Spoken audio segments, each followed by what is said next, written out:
Okay, I am going to give you my post-game thoughts in the moment here where I'm literally losing my voice. I'm only through the first set of games. I'm going to be watching, of course, San Francisco versus Green Bay and so on. Minnesota just won 30-27 in overtime, meaning my dad has now won 3 of his bets on BetUS. So he's rolling today. The only other one he has left is the over on San Francisco, Green Bay, and Green Bay has got a touchdown on the first drive, and I was up 7-0. So the reality of this is the Cowboys, Washington. The thing that I always love about this is, for me, it's a very emotional game, whether we win or lose. You just heard my cousin calling in and saying, man, what the hell happened? I'm surprised that he called me. But he keeps it real and stuff. And, you know, congratulations, you got the win and stuff. I don't know what was happening on there. He said the game sucked until the last couple of minutes of the game. And I don't know that I've seen that much excitement in the last minute of the game, except maybe Pat Mahomes getting a touchdown drive in 15 seconds. The reality of this win probably does more damage to the Cowboys than the loss, because of course it changes draft position, and if you're looking at trying to get a top 3 pick, that definitely hurt us, because the Giants look really bad. So you probably are looking at getting another win and going to 5-7 before the break. We play the Carolina Panthers, although Carolina played really, really well against Kansas City. I think they finally lost in the end, but you know, you look and say you might get a win there, so you might end up with 6 wins. Still will be drafting high in the draft, which is a benefit. Now, as far as this game goes, I'm going to say the best player on the field today was Micah Parsons, and I think you'll agree with me on that one, won't you, DMB? Micah Parsons was the best player. Yeah. Micah Parsons, say what you will about how much talking that he does and everything else, his podcast where he's throwing people under the bus. Norlena Davies, thank you for the super chat. Say what you will about, you know, him talking too much and everything else. He showed up today. Last week you saw him still kind of limping. Today he got a game-changing sack in the end. He had a lot of tackles. I don't have the numbers in front of me at this moment, but he had a phenomenal game. You saw Golston in here getting a strip sack interception. I don't know what it was. All I know is he came down with the ball. I don't know what happened with Aubrey today. Aubrey was struggling big time with a short kick. The thing that's amazing on this game is you have to look at this and say, maybe Mike Zimmer isn't as bad as we thought he was, that he needed some time and the right players. Even without Diggs today, the Cowboys, for the most part, except for the last couple of minutes, throttled Washington. And they were constantly put in bad position. I would say, and I'll look at the stats, but Washington's average field position starting was probably about the 45-yard line. We kept getting shit field position and couldn't really change it, but the defense kept holding strong. With having a blocked field goal, that the Washington Commanders got the ball on the 40-yard line, having the missed field goal, they got the ball on their 40-yard line. The fumble by Rico, setting all this stuff up. All of these things that should have been 21 points ended up only being 3. And so you look at that and say that defense played lights out on that team for the most part. Like I said, there were some plays in the end. That last drive that Washington went down there and scored real quick, you kind of said, uh-oh. And literally, I talked so much smack before that point. I was like, damn, am I going to be eating this shit? Did I celebrate too soon? I was like, there's less than a minute left. We got this. And here it is. Boom. What do we have? 2 more scores in that time? And San Francisco gets sacked.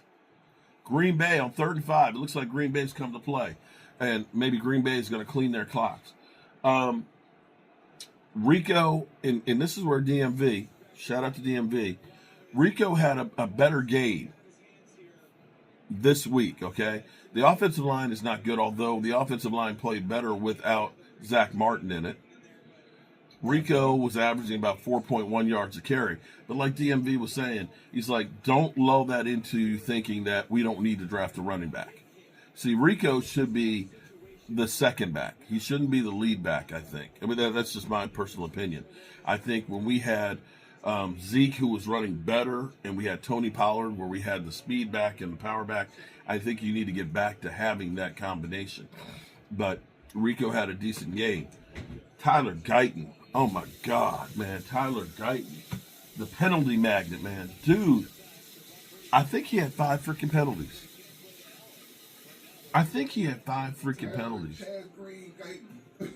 Well, he wasn't giving up the sacks, but, it's just as bad with the penalties. I think they really need to think about putting him on the right side and thinking about getting another left tackle or Tyler Smith going to the left. Something's got to. We can't have that.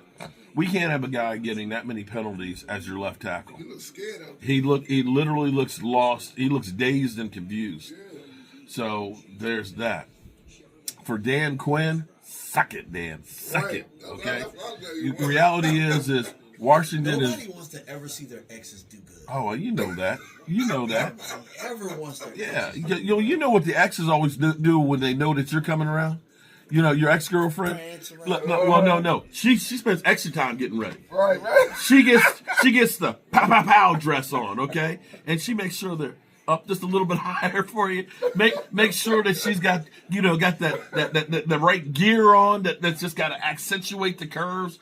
So when she walks by, she walks by you with that smile. Hey, and the little wave, hey, and she does that little extra shimmy, okay, that makes you say, I wonder what she got on up underneath there. See, that's what they do, okay? That smell good. Oh, my God, to make you miss them, okay? But see, Dan Quinn, his shit stank today. It stank today. And I know the Cowboys aren't going anywhere. I know they're not going anywhere, but it's okay. Because for me, listening to my dad and how happy he is that he won't hear from a brother because his brother lost the bet. He probably even won't even come by to pick up his lemon meringue pies, okay? He won't even come pick up the lemon meringue pies, okay? Because he don't want to hear it. Big Spank Dog, where you at, bro? Big Spank Dog, where you at? And my, oh yeah, I forgot the chicken. Look, I forgot the chicken. Don't choke the chicken.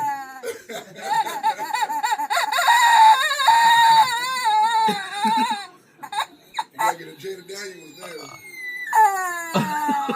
Oh my God! You know what that last one sounded like?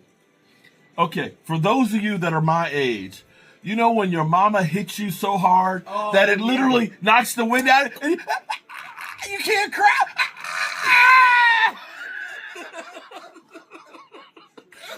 And you can't literally get it out.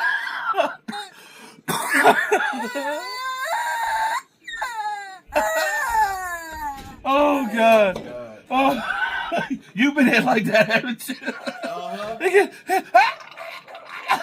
You want to scream so bad, but you can't get the shit out. But for me, for those out there that say, "Well, that just hurt our draft position," I'm gonna be honest with you, man. I needed that so bad. I wish that it had been against the Eagles, that we would have at least had that moment. But I'll take it against the Commanders because my soul is hurt, man. My soul has been hurting week after week with just like no hope. Now, the biggest fear I got is if the Cowboys do start winning some games, that Jerry and Stephen Jones start saying, well, if it weren't for the injuries, we would have been playing pretty good. And we got some players that are kind of peaking, and maybe we shouldn't change anything. And they bring back Mike McCarthy, and they go back to doing the same stuff where, we're not going to go out and pay a lot for these players and things like that. That's the biggest fear I have. But, hey, I'm just happy for this win for the day. And we'll enjoy the rest, or we'll go through the rest of this shitty season later, but at least I got something. I got something at least. And you know what? I tell you what'll feel good is if San Francisco loses again, And the Eagles lose. then at least I'll get just a little bit of self-respect. And the Eagles lose. Ooh. too. Well, Man. that would be that'd be the trifecta. Right. It would be a great week going into Thanksgiving if that were to happen. But yeah, I'm spent, man. My throat is. Are you ready? You ready, coming? Yeah. Oh man, you out already? Yeah, she got cooking stuff. Okay, man. Hey, dog. Thank you for everything, man. No problem, man. Hey. Thank you.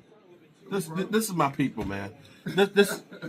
Ooh, Queen Bella. Now we need the Eagles to lose. Amen, Queen Bella. Right. Amen.